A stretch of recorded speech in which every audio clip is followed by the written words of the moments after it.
ચાલો, ઘી સરસ ગરમ થઈ ગયું છે, બહુ ગરમ કરવાનું નથી.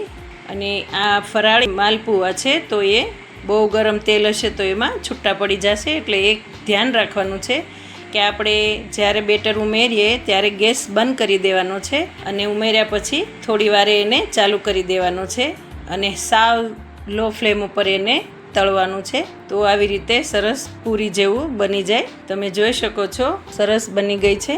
આપણે ઘઉંના માલપુઆ બનાવીએ તો એમાં કોઈ ગેસ બંધ કરવાની જરૂર પડતી નથી, પણ આ ફરાળી છે એટલા માટે અહીંયા આપણે ગેસ બંધ કરવો પડે છે અને ઉમેર્યા પછી ચાલુ કરવાનું. અને આવી રીતે તળાઈ જાય એટલે એને નિતારી લેવાનું છે અને ચાસણીમાં ઉમેરી દેવાનું છે.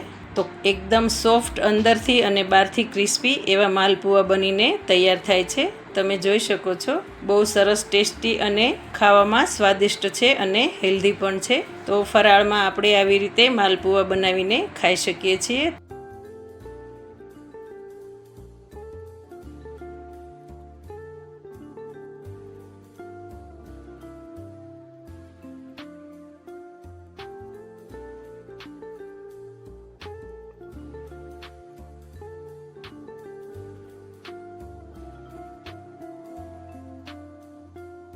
તો મેં અહીંયા બધા માલપુઆ બનાવીને રેડી કરી લીધા છે. તમે જોઈ શકો છો બધા માલપુઆ મેં ચાસણીમાં રાખી દીધા છે અને હવે એને સર્વિંગ પ્લેટમાં લઈ લઈશ.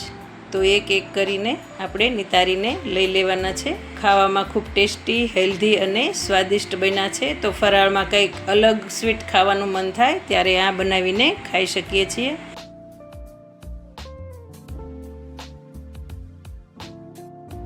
હવે આપણે જે રબડી બચી હતી અને થોડી અલગથી રાખી લીધેલી એને ઉપરથી ઉમેરી દઈશું.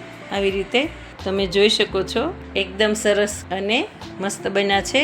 અંદરથી સોફ્ટ છે, બહારથી ક્રિસ્પી છે, ખાવામાં ખૂબ સરસ અને ટેસ્ટી છે. તો તમે જરૂરથી એકવાર આ માલપુઆ બનાવીને ટ્રાય કરજો. હમણાં તહેવાર તો આવશે જ, તો વાર તહેવારમાં આપણને કોઈ સ્વીટ ખાવાનું મન થાય ત્યારે આ ફરાળી માલપુઆ બનાવીને ખાઈ શકાય છે.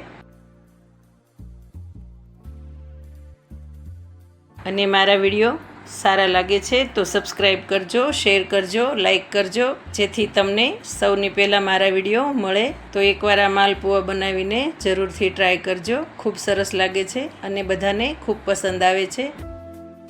તો ચાલો મળીએ નેક્સ્ટ વિડીયોમાં. ત્યાં સુધી બાય બાય.